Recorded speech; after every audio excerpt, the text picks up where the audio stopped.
First up, we have Nemo.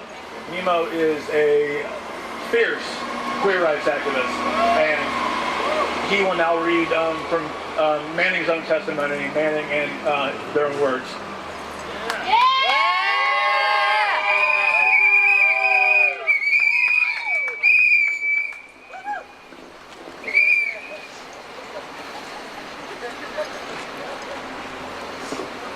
I believed and still believe that the Iraq and Afghan war logs are two of the most significant documents of our time.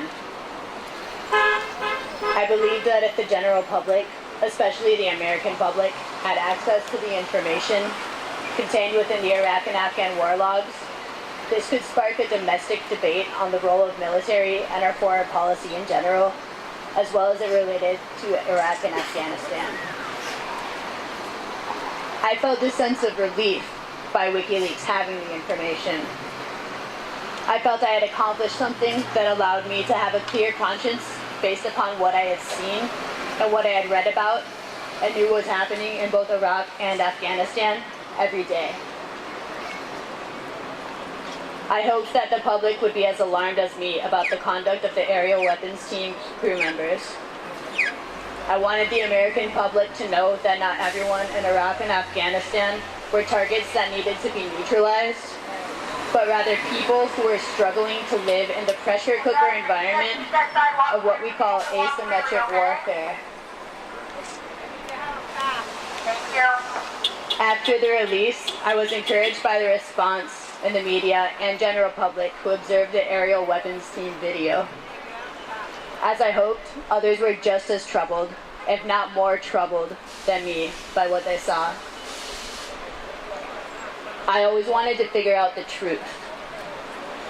Unlike other analysts in my section or other sections, I was not satisfied with just scratching the surface and producing canned or cookie-cutter assessments. I wanted to know why something was the way it was and what we could do to correct or mitigate the situation. With my insatiable curiosity and interest in geopolitics, I became fascinated with the cables. I read not only the cables on Iraq, but also about countries and events I found interesting. The more I read, the more I was fascinated by the way that we dealt with other nations and organizations. I also began to think that the documented backdoor deals and seemingly criminal activity that didn't seem characteristic of the de facto leader of the free world. The more I read the cables, the more I came to the conclusion that this was the type of information that this type of information should become public. Given all of the Department of State information that I read, and the fact that most of the cables were unclassified, I believe that the public release of these cables would not damage the United States.